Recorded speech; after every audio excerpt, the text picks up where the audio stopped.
People have always thought that humans are the most intelligent species on the planet Earth, but actually they're the third. The second most intelligent species on Earth is the dolphin, who has always known the planet would be destroyed soon. They tried to tell people about it, but their communication attempts were mistaken for tricks. In the end, all the dolphins left Earth on their own, leaving a simple message behind: so long and thanks for all the fish. Meanwhile, in the England countryside, Arthur wakes up to discover his boring routine is being interrupted by a construction crew outside his house, intending to demolish the building. Arthur rushes to lie down on the ground between the house and the crew, arguing with the head engineer because nobody told him anything about this. The argument is suddenly interrupted by Arthur's best friend Ford, who brings a cart full of beer to distract the crew while he drags Arthur away to the pub. While he has more drinks than usual, Ford starts acting strangely and says he's an alien from another planet. To prove it, he reminds Arthur that they met when Ford tried to introduce himself to a car and Arthur pushed him out of the way just in time. Ford still feels he owes Arthur for saving his life, and now he wants to save his friend from Earth's incoming end. However, Arthur's distracted by a picture on his phone of a woman named Tricia, which makes him sad. He had met her at a party and the two of them had hit it off, but when Tricia asked Arthur to come with her to Madagascar to look for adventure, Arthur turned her down because he liked his peaceful British life. At that moment, a flashy man named Zaphod cut in and took Tricia away, but Arthur never stopped thinking about her. Their chat is interrupted when Arthur hears the sound of demolition and runs back to his house, where he sadly discovers his home is already gone. Suddenly the area is covered by a huge shadow and the crew runs away when a giant spaceship appears in the sky.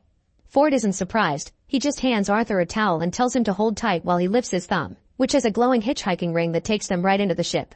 This spaceship is commanded by a bad-tempered and bureaucratic alien species known as Vogons, and at that moment the Vogon captain sends a message to the entire world announcing that there have been plans to build a hyperspace expressway in the galaxy, so they'll have to destroy Earth to get it out of the way.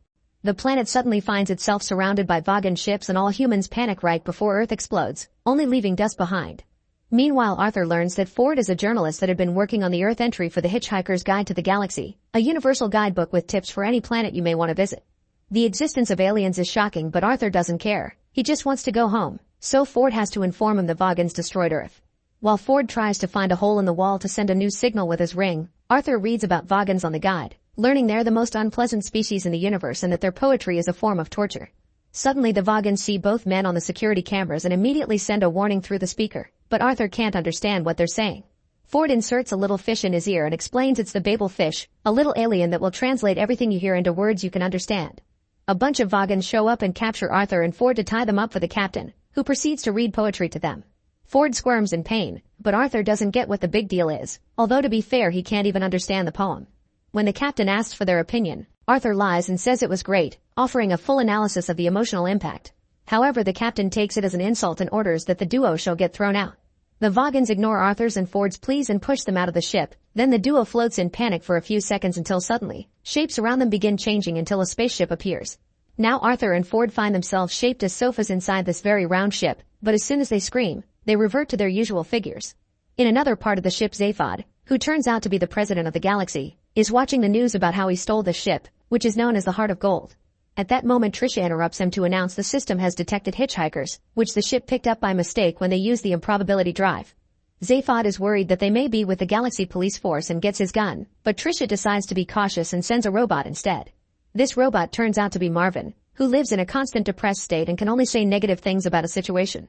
Marvin picks up Arthur and Ford and guides them through the ship's corridors, where they notice every door talks as they walk through them. Meanwhile, the Vogons set out thousands of ships into hyperspace to go after the Heart of Gold. When Malvine takes the duo to the president, Zaphod's first instinct is to try to shoot them, but he immediately recognizes Ford and the two of them hug because they're distant relatives. Arthur is in shock because he remembers Zaphod from the party, but Zaphod doesn't have any idea who he is. Then Tricia shows up too and Arthur is delighted to see her, but when he tries to tell her about Earth, Zaphod takes Arthur aside and threatens him into keeping the secret. Arthur is creeped out when he sees Zaphod has a second head hiding in his neck. It turns out that you can't be president with a whole brain, so Zaphod carved it out. He also has an extra hidden arm that he uses to hit Arthur and embarrass him in front of Tricia. Suddenly hundreds of Vogon ships appear out of the blue and the Vogon captain together with the Galaxy vice president asks the group to surrender. Zaphod refuses and makes the ship go into hyperspace, making the Heart of Gold teleport to another spot in the galaxy. Afterward, Arthur approaches Tricia to catch up and shows how jealous he is that she left with Zaphod. Tricia reveals she's changed her name and shows Arthur all the cool gadgets the ship has, like a machine that reads your mind and makes whatever you're craving. She's always wanted adventure and to leave their little town, so she isn't sorry that she chose Zaphod over Arthur. When she looks for some medicine for Arthur's wound in her bag, two mice come out of it and flee the kitchen. Then Zaphod shows the group a video to explain why he stole the heart of gold. Many years ago, a supercomputer named Deep Thought was built in order to answer the ultimate question of life, the universe, and everything. It took 7 million years for Deep Thought to come up with the answer, which was 42. Nobody understood what it meant, and Deep Thought explained it only knew the answer, so they had to make a better computer to get the ultimate question. Zaphod wants to find the ultimate question for fame, and for that he needs to go to planet Magrathea, which can only be reached with the Heart of Gold's improbability drive through trial and error. The improbability drive teleports the ship to a random location in the cosmos, and this sometimes causes weird shape-shifting effects on the passengers that go away after a few seconds. This time when Zaphod activates it, the crew transforms into knitted figurines.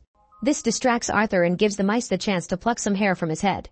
After they return to normal, they discover they've arrived at Vilvotal V, home of Zaphod's political rival. Zaphod wants to pay him a visit, so they land the ship and meet the Jatravarded people, who believe the universe was sneezed out of the nose of a being called the Great Green Arkle Seizure. The group interrupts a ceremony praying for the coming of the Great White Handkerchief, and Zaphod meets with his rival Humma to ask him for the coordinates to Magrathea. Humma is still angry that Zaphod won the election, but accepts to give him the coordinates if Zaphod brings back from Magrathea a legendary gun. Zaphod accepts, and to make sure he comes back, Humma takes one of his heads. The group leaves with the coordinates, but when they come out they discover the Vogons surrounding the building. The Vogons immediately open fire and the group runs to hide behind a column, so Tricia comes up with a plan to escape. She holds up an aerosol can against Zaphod's head and pretends she'll kill him in order for the Vogons to let her pass. Unfortunately, the Vogons manage to grab her and arrest her on the spot before opening fire on the guys again. Ford and Arthur pick up Zaphod and drag him back to the ship to escape. Zaphod tries to make the ship go to Magrathea, but Arthur stops him and asks to be taken to Vogsphere, the homeworld of the Vogons, to save Tricia. The ship's AI informs them the guidance system has been deactivated, which the mice did in secret. They have no choice but to use a regular escape cop and fly the traditional way. Moments later, the group arrives at Vogsphere. Since Zaphod isn't thinking clearly with only one head, Ford puts a cap on his head on which he must squeeze lemons every few hours to give Zaphod's mind a kick. Then the men begin making their way to Vogon prison, only to encounter swatters on the ground that hit them every time they take a step. No matter what they try, they can't stop them, thus the trio runs through the swatters to reach the building in absolute pain. In the meantime, Tricia is interrogated by the Vogons and she finally learns that Earth was destroyed. When she wonders how that could have happened, she discovers Zaphod signed the paperwork without even reading it because he thought he was signing an autograph. As punishment for kidnapping the president, it's decided that Tricia will be fed to the ravenous bugbladder beast of Trull. At the front desk, the Vogons put the trio through lots of bureaucratic drivel and constantly ask for more paperwork. When they're finally done, the Vogon realizes they're trying to bail out Tricia and explains she's not eligible because kidnapping the president is too serious. Arthur and Ford make Zaphod tell them it was all a misunderstanding, and now they have to fill the paperwork all over again using presidential forms. After lots of signing and box ticking, their request is finally accepted and they save Tricia right before she's fed to the beast. However, Tricia isn't happy to see them and slaps Zaphod for destroying Earth. She's also angry with Arthur for lying to her.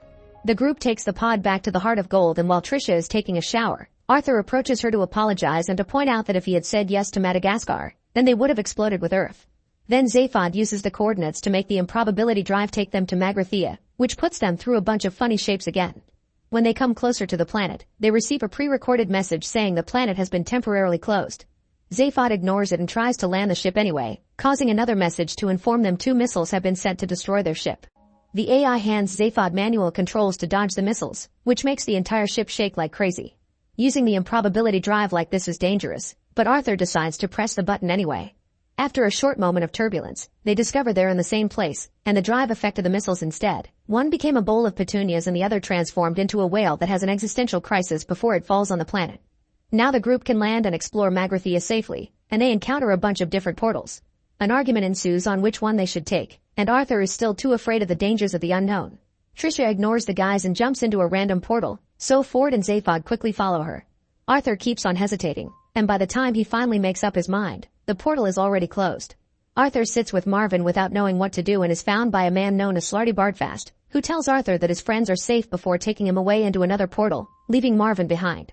They show up in a room filled with miniature worlds as Slarty Bartfast explains his job consists of designing and creating planets, and it was his company that created Earth, but the demolition had been an accidental mix-up. Then Slarty Bartfast takes Arthur to the planet factory and reveals they are finishing a copy of Earth they had in the system backup.